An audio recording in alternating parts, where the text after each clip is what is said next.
स्वागत है आप सभी का उत्तराखंड बुलेटिन में। आपके साथ मैं हूं नलिनी पांडे। सबसे पहले बड़ी खबर आपको बता दें जो कि देहरादून से आ रही है। अचानक से धामी कैबिनेट की मीटिंग बुला ली गई है और मीटिंग में सीएम धामी वर्चुअली जुड़े हुए हैं। 4 मंत्री सचिवालय में मीटिंग के लिए मौजूद हैं। बताया जा रहा है कि मीटिंग में वन विभाग से जुड़े मसले पर चर्चा हो रही है। ये महत्वपूर्ण खबर उत्तराखंड के लिहाज से हम आपको बता रहे हैं कि अचानक ही धामी कैबिनेट की मीटिंग बुला ली गई है और इस मीटिंग में सीएम धामी वर्चुअली जुड़े हुए हैं। 4 मंत्री सचिवालय में मीटिंग के लिए मौजूद हैं। दीपांकर भट्ट हमारे सहयोगी जुड़ गए हैं फोन लाइन पर। दीपांकर, क्या अपडेट मिल रहा है? अचानक ही मीटिंग बुलानी पड़ी? बिल्कुल नलिनी, 25 तारीख को कैबिनेट की बैठक पहले से तय है, लेकिन आज ये कैबिनेट अचानक से बुलाई गई है जिसमें 4 मंत्री यहाँ पर मौजूद हैं सचिवालय में। प्रेमचंद अग्रवाल, सुबोध उनियाल, रेखा आर्या और गणेश जोशी। मुख्यमंत्री चंपावत से इसमें वर्चुअली जुड़े हुए। जो खबर हमारे पास है, फॉरेस्ट से जुड़ा ये मसला है, खासतौर पर डेली वेजेस जो कर्मचारी है फॉरेस्ट डिपार्टमेंट के, उनसे जुड़ा हुआ मसला है। मसला सुप्रीम कोर्ट में है और अब सुप्रीम कोर्ट को आगे किस तरीके से यहाँ पर फॉरेस्ट डिपार्टमेंट को जवाब देना है। और डेली वेजेस कर्मचारी क्योंकि दूसरे डिपार्टमेंट्स में भी हैं, ऐसे में सरकार को फैसला लेना होगा कि फॉरेस्ट के कर्मचारियों को लेकर फैसला लिया जाए या सबको लेकर यह फैसला लिया जाए। और मामला क्योंकि सुप्रीम कोर्ट से जुड़ा हुआ है, इसलिए खबर यह है कि तुरंत ये कैबिनेट की मीटिंग बुलाई गई है और बहुत ज्यादा देर ये नहीं चलेगी। लेकिन ये अहम मसला जो इसमें फॉरेस्ट से जुड़ा हुआ है, जिसमें सुप्रीम कोर्ट से ये मसला कनेक्ट है, इसलिए इस कैबिनेट की मीटिंग को बुलाया गया है। नलिनी, बहुत शुक्रिया विस्तार से जानकारी देने के लिए। इस बड़ी खबर पर आप लगातार नजर बनाए रखिए। और वहीं 23 सितंबर को मुख्यमंत्री पुष्कर सिंह धामी का 2.5 साल का कार्यकाल पूरा हो जाएगा और 2.5 साल का कार्यकाल पूरा करने वाले पुष्कर सिंह धामी उत्तराखंड के तीसरे मुख्यमंत्री होंगे। इससे पहले नारायण दत्त तिवारी और त्रिवेंद्र सिंह रावत के 2.5 साल के कार्यकाल के आगे बढ़ चुके हैं, वरना उत्तराखंड में मुख्यमंत्री का औसत कार्यकाल 2 साल का रहा है। 25 साल का उत्तराखंड और इस 25 साल में एक औसत कार्यकाल उत्तराखंड मुख्यमंत्री का लगभग 2 साल का रहा है। तीसरे मुख्यमंत्री पुष्कर सिंह धामी होंगे। नारायण दत्त तिवारी, त्रिवेंद्र सिंह रावत और पुष्कर सिंह धामी जो 2.5 साल के कार्यकाल पर क्रॉस कर रहे हैं, उसे टच कर रहे हैं। सर, इस बीच चैलेंजेस कितने रहे और एक उत्तराखंड में हमेशा एक अजीब सा परसेप्शन है। देखिए, हमको जो भी समय है, एक एक पल और एक एक क्षण राज्य के लिए समर्पित है और हमारा मानना है कि हमारे प्रधानमंत्री जी ने जो बाबा केदार की भूमि से कहा है कि 21वीं सदी का तीसरा दशक उत्तराखंड का दशक होगा, वो दशक बनाने के लिए हम सब मिलकर काम कर रहे हैं, पूरे राज्यवासी काम कर रहे हैं। और चुनौतियां हमारे सामने हर पल आती हैं, चाहे वो आपदा हो, चाहे अन्य अवसर हो। बहुत बार ऐसी आपदाओं का सामना करना पड़ता है, अन्य चुनौतियों का सामना करना पड़ता है, लेकिन हमारे सभी यहाँ के आम जनता के सहयोग से, देवी देवताओं की कृपा से, हमारे प्रधानमंत्री आदरणीय मोदी जी के मार्गदर्शन में लगातार हम उन चुनौतियों को पार करते हैं और निश्चित रूप से वो परिणाम भी प्राप्त करते हैं जो हमारी अपेक्षा है। और हमारा राज्य बहुत सारे मामलों में आज आगे बढ़ रहा है, देश के प्रमुख राज्यों में शामिल हो रहा है। चाहे हम समान नागरिक संहिता की बात करें, राज्य में लागू होने की दिशा में हम आगे बढ़ रहे हैं। सतत विकास के लक्ष्यों को प्राप्त करने में नीति आयोग की जो रेटिंग है, उस रेटिंग में भी हमारा नाम जो है देश के पहले राज्य के रूप में आ रहा है। अचीवर्स की श्रेणी में, स्टार्टअप्स के मामले में भी हम आ रहे हैं। विकास तेजी से करने वाले राज्यों की श्रेणी में भी हमारा नाम देश के प्रमुख राज्यों में आ रहा है। तमाम चुनौतियां होने के बाद भी हमारा राज्य आने वाले समय में, अगले 10 सालों में देश के श्रेष्ठ राज्यों में शामिल हुआ और हमारे प्रधानमंत्री जी का हमको पूरा इसमें हर तरीके से मार्गदर्शन भी है, कि उनका सहयोग भी है। उनके हृदय में भी उत्तराखंड बसता है, उसके कारण से भी उत्तराखंड को हर स्थान पर जगह मिलती है। एक परसेप्शन उत्तराखंड का बदलना चाहिए सर, कि किसी भी मुख्यमंत्री को पूरा टर्म मिलना चाहिए जो बीच में चलता है, अच्छा कांग्रेस में हो चाहे बीजेपी में, आपको लगता है मुख्यमंत्री को पूरा समय मिलना चाहिए? परसेप्शन उत्तराखंड का बदलना चाहिए, आप मानते हैं? धीरे धीरे सारे परसेप्शन बदल रहे हैं, सारे मिथक टूट रहे हैं राज्य के अंदर। पहली बार हर बार ये मिथक था कि एक बार एक पार्टी की सरकार बनती है, फिर दूसरा चुनाव आता है, दूसरी पार्टी की सरकार बन जाती है। उत्तराखंड की जनता ने ये परिपाटी बदल दी, ये मिथक तोड़ दिया, एक नया इतिहास बन दिया, अब नए इतिहास बनेंगे। तो मुख्यमंत्री पुष्कर सिंह धामी 23 सितंबर को, जिनका 2.5 साल का कार्यकाल पूरा होगा, और इससे पहले सिर्फ 2 मुख्यमंत्री नारायण दत्त तिवारी और त्रिवेंद्र सिंह रावत इस कार्यकाल को टच कर पाए या पार कर पाए 2.5 साल के कार्यकाल को। तो ऐसे में अब मुख्यमंत्री पुष्कर सिंह धामी का आगे का कार्यकाल है, आधी सरकार का कार्यकाल पूरा हो चुका है और आधा अभी बाकी है। कैमरा पर्सन संदीप नेगी के साथ दीपांकर भट्ट, न्यूज़ 18 देहरादून। और वहीं महिला अपराध पर शनिवार को महिला कांग्रेस ने मुख्यमंत्री आवास कूच किया, तो कांग्रेस के सभी सीनियर नेता एक साथ नजर आए हैं। वहीं बीजेपी ने इसे चुनावी प्रदर्शन बताया। इसी पर आपको दिखाते हैं रिपोर्ट।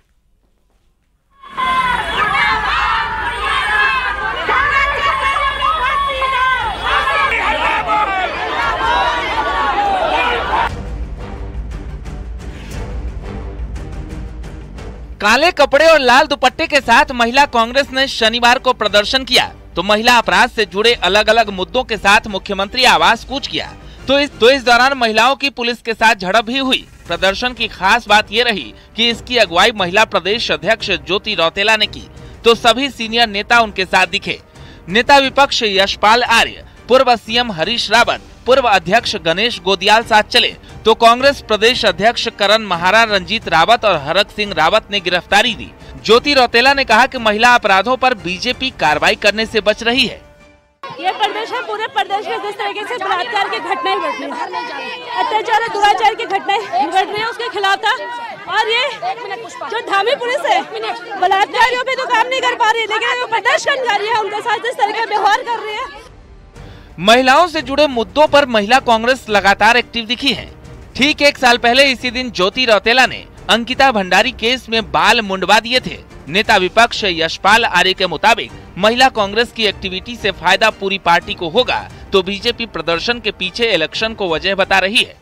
और मैं ज्योति रौतेला को बधाई देना चाहता हूं, जो हमारी अध्यक्ष हैं, कि उन्होंने लगातार पिछले वर्षों में महिलाओं के अत्याचार उत्पीड़न को लेकर आवाज उठाई है और संदेश दिया है कि पूरे मातृशक्ति को कि कांग्रेस और महिला कांग्रेस हम सब साथ हैं। देखिए, चुनाव होने वाले हैं, इसलिए सक्रियता दिखा रहे हैं और इनका दायित्व भी बनता है। कांग्रेस इस समय विपक्ष में है, किंतु भारतीय जनता पार्टी अपना कार्य कर रही है बड़े शांत से। महिलाओं से जुड़े अपराध पर सीएम पुष्कर धामी पहले ही पुलिस को सख्त कार्रवाई का आदेश दे चुके हैं। बावजूद इसके महिला अपराध पर महिला कांग्रेस चुप बैठने को तैयार नहीं है। न्यूज़ 18 के लिए देहरादून से दीपांकर भट्ट की रिपोर्ट।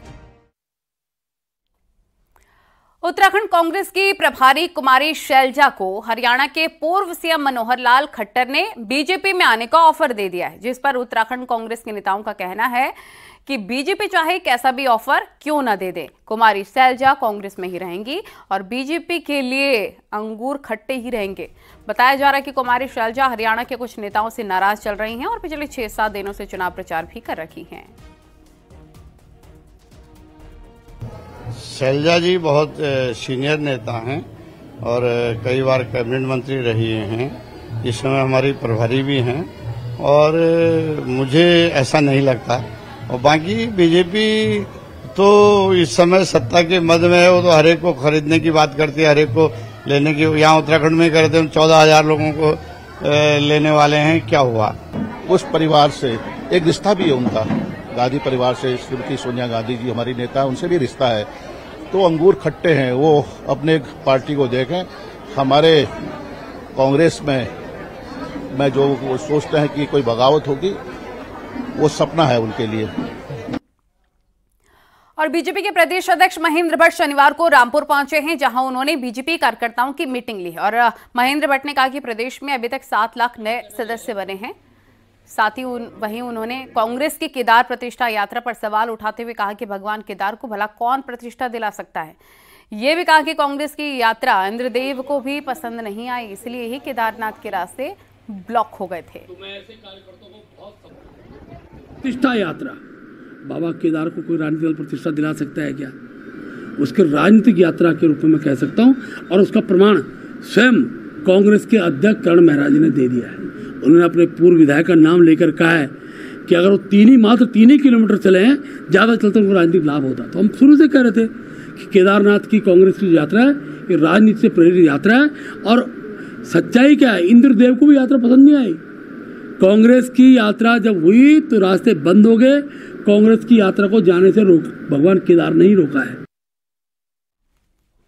और रामनगर हॉस्पिटल में IRB से आए 2 लड़कों ने उत्पात मचाया है। उन्होंने यहां पर नर्सों के साथ मारपीट की है और उनसे दुर्व्यवहार का भी आरोप लग रहा है। इस बात की तहरीर नर्सों ने पुलिस में दी है। बताया जा रहा है कि IRB यानी कि इंडिया रिजर्व बटालियन में इन दिनों भर्ती प्रक्रिया चल रही है, जहां से कई लोग तबियत बिगड़ने पर हॉस्पिटल पहुंच रहे हैं। की तैयारी कर रहे हैं कुछ लड़के, वो आए यहाँ स्ट्रेचर पे और ऐसे हल्ला करने लगे और एक सबको मारने लग गए, चीज़ें फेंकने लग गए। तब तक वो अंदर आए, अंदर सबसे पहले इनको मारा, इनको हटाया, ऐसे इनके गला दबा दिया और इनके चोट मारने लग गए। फिर तब तक सब बच के भागने लगे। अंदर आए, अंदर आके मैं बची, दरवाज़ा बंद किया अंदर से, तो दरवाजे को खोला और अंदर आके और गला दबा दिया और ये बाल खींचे। और हरिद्वार में हुए एक सड़क हादसे में व्यापारी की दर्दनाक मौत हो गई है। पंजाब डिपो के बस ने शंकराचार्य चौक के पास हाईवे पर स्कूटी सवार व्यापारी को टक्कर मार दी है, जिससे ढाबा चलाने वाले व्यापारी विजेंद्र कोरी की मौके पर दर्दनाक मौत हो गई। सूचना पर मौके पर पहुंची पुलिस ने शव को कब्जे में लेकर पोस्टमार्टम के लिए भेजा। इस दौरान हाईवे पर जाम लग गया। मृतक के परिजनों ने बस ड्राइवर पर लापरवाही का आरोप लगाया। वहीं बस ड्राइवर बस छोड़कर मौके से फरार हो गया है।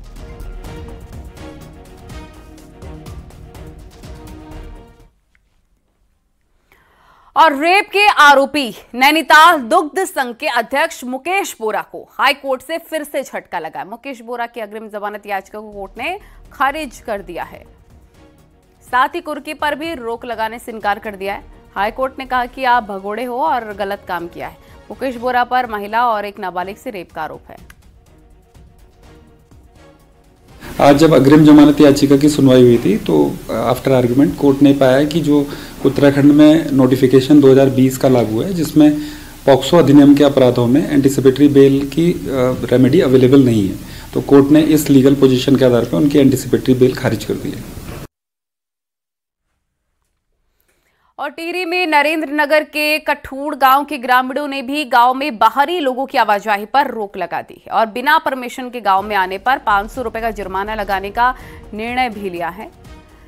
ग्रामीणों ने इसके लिए कई जगह बोर्ड भी लगा दिए हैं। ग्रामीणों का कहना है कि ठेला फेरी और कबाड़ी का काम करने वाले बाहरी लोग भोले वाले ग्रामीणों को बहला फुसला रहे हैं और कई बार लूटपाट और चोरी की घटनाओं को भी अंजाम दे रहे हैं। पुलिस का कहना है कि गांवों में व्यापार या मजदूरी के लिए आने वाले बाहरी लोगों का वेरिफिकेशन अभियान चलाया जा रहा है। ये लोगों ने यहाँ निकल जाओ, बिल्कुल छोड़ दो ना हमारी जमीन, बस जाओ नहीं इधर से, अन्य जाना तो तब भेजे थे वहाँ, और क्या कहना बनता। थानों को निर्देशित किया गया अपने क्षेत्र में जो भी बाहर के लोग हैं उन्हें जो अपने जहाँ के रहने वाले मूल से वहाँ के थाना क्षेत्र से अपना वेरीफाई करवा लें वो, और यहाँ से भी जो है उनका वेरिफिकेशन के लिए संबंधित थानों में संबंधित स्टेट को भी प्रेषित किया जा रहा है। वेरिफिकेशन अभियान हमारा प्रमुख रूप से इसमें कार्रवाई चल रही है। और झपट्टा मारकर चेन लूटने वाली बावरिया गैंग की गैंग लीडर सोनी देवी को कोटद्वार पुलिस ने राजस्थान से धर दबोचा। बावरिया गैंग से जुड़ी लुटेरी महिलाएं कई शहरों में महिलाओं के गले से सोने की चेन झपट्टा मारकर लूट लेती थी। लुटेरी महिलाओं ने कोटद्वार में भी 2 सोने की चेन झपट्टा मारकर लूट ली थी। 2 महिलाओं को पहले गिरफ्तार किया गया था, जबकि गैंग लीडर सोनी देवी फरार थी। कोटद्वार के द्वारा बावरिया गैंग के एक मुख्य अभियुक्ता को अलवर राजस्थान से गिरफ्तार किया गया है। इस गैंग के द्वारा कोटद्वार में 3 माह पूर्व एक घटना की गई थी, जिसमें महिलाओं के सोने की चेन को लूटकर इन्होंने घटना को अंजाम दिया था। इसमें 2 अभियुक्तों को पहले ही गिरफ्तार किया गया था। और रुद्रप्रयाग में चीरबासा के पास केदारनाथ पैदल मार्ग क्षतिग्रस्त हो गया है और पैदल ट्रैक का लगभग 15 से 20 मीटर हिस्सा ढह गया है, जिसके बाद पैदल ट्रैक पर जाने वाले श्रद्धालुओं को रोक दिया गया था। हालांकि प्रशासन की केदार पैदल ट्रैक को दुरुस्त करने में जुटी हुई है।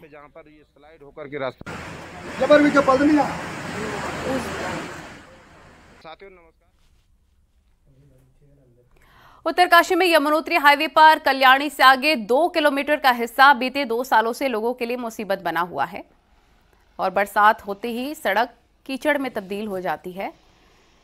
बता दें आपको कि पहाड़ी से भी भूस्खलन का खतरा बना हुआ है, जिसकी वजह से कई बार जाम के हालात बन जाते हैं। स्थानीय लोग प्रशासन से इसे जल्द ठीक करवाने की मांग कर रहे हैं।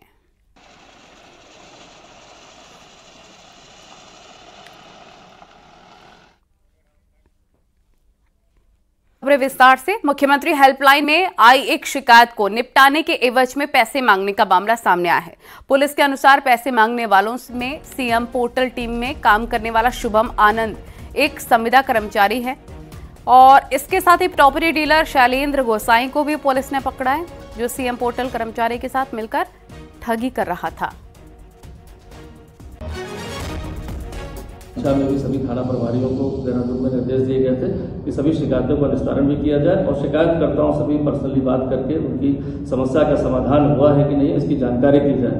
इसी संबंध में गोपनीय सूचना प्राप्त हुई कि एक शिकायतकर्ता जो गुरुकुल नासन में एक रेस्टोरेंट में काम करता था, उसका बहुत महीनों का जो वेतन है वो नहीं दिया गया, जिस संबंध में उसके द्वारा श्रमायुक्त महोदय को भी अपनी शिकायत दी गई थी और साथ ही साथ उस शिकायत को सीएम हेल्पलाइन पोर्टल पर भी प्रेषित किया गया था।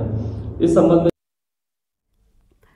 नैनीताल की डीएम वंदना सिंह इन दिनों जगह जगह जाकर जनता दरबार लगा रही हैं, लेकिन हल्द्वानी से कांग्रेस विधायक सुमित हृदेश को डीएम से कवायद पसंद नहीं आ रही है और उन्होंने डीएम पर आरोप लगाया कि जिलाधिकारी बीजेपी नेताओं के इशारे पर काम कर रही हैं और जनता दरबार भी उन्हीं नेताओं को प्रमोट करने के लिए काम कर रहा है। तरीके से भाजपा के लिए वो कर रही है। भाजपा के सारे नेता जितने उनके पूर्व मंत्री, वर्तमान विधायक, जनप्रतिनिधि हैं, वो सब बचते हैं कि डीएम मैडम से हमें बात ना करनी पड़े। तो इतना ही दबदबा, इतनी ताकत उनको भाजपा ने इतनी दे रखी है, तो मैं तो आग्रह करता हूँ भाजपा से कि मेयर का टिकट भी उन्हें दे दीजिए, जिस प्रकार से वो चल रही है यहाँ पे। कॉर्बेट टाइगर रिजर्व और उसके आसपास तितलियों का एक बहुत सुंदर संसार बसता है। इन तितलियों ने इन दिनों यहां पर एक अलग ही छटा बिखेर रखी है। देखिए,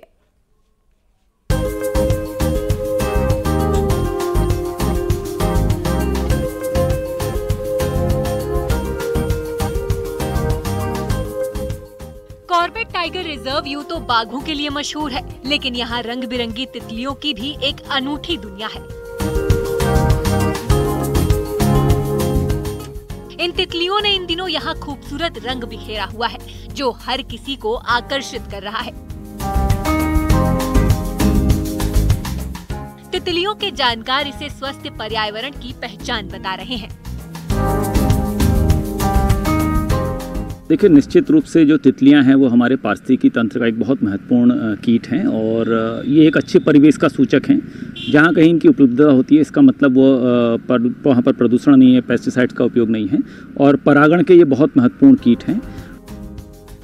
तितलियों का ये संसार कॉर्बेट में मौजूद है। तितलियों के बारे में लोगों को जागरूक करने के लिए यहाँ एक बायोडायवर्सिटी पार्क भी बनाया गया है,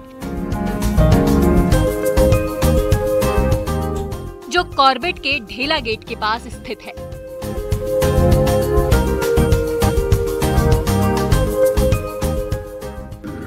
देखिए, कॉर्बेट टाइगर रिजर्व में विभिन्न प्रकार के इकोसिस्टम पाए जाते हैं। वाटरलैंड है, वुडलैंड है, ग्रासलैंड्स हैं। तो इसमें बहुत ही डाइवर्स जो प्रजातियां हैं उसकी तितलियां पाई जाती है। इसके लिए हमारा ढेला में एक बायोडायवर्सिटी पार्क या बटरफ्लाई पार्क भी बनाया गया है। यदि आप भी तितलियों के सुंदर संसार को देखना चाहते हैं तो कॉर्बेट में साथ ही तितलियों का भी दीदार कर सकते हैं। न्यूज़ 18 के लिए रामनगर से गोविंद पाटनी की रिपोर्ट।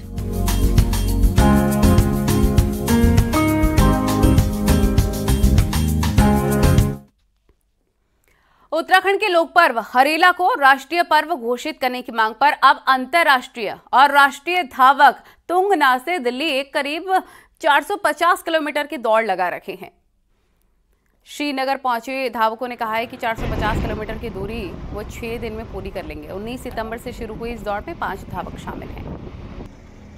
सिर्फ ये चाहता हूँ, लोगों से एक मैसेज देना चाहूँगा कि जो ये हरेला रन हो रहा है, प्लीज़ आप इसमें हमारा साथ दें, सहयोग दें, क्योंकि बहुत मुश्किल होता है धूप में भागना और स्पेशली मेरे लिए बहुत मुश्किल है क्योंकि मेरी एज भी बहुत ज़्यादा हो चुकी है। हम अभी श्रीनगर में पहुँच चुके हैं। हम ये दौड़ इसलिए लगा रहे हैं कि जो हमारा लोक पर्व है, लोक पर्व हरेला, उसके लिए हम ये दौड़ लगा रहे हैं, जो कि इसको राष्ट्रीय पर्व घोषित करने के लिए कर रहे हैं। तुंगनाथ से लेके दिल्ली तक एक रन कर रहे हैं, जो मैराथन दौड़ है, वो हम डेली 70 से 80 किलोमीटर लगभग दौड़ लगा रहे हैं और तुंगनाथ से लेके दिल्ली तक सफ़र 500 किलोमीटर का है।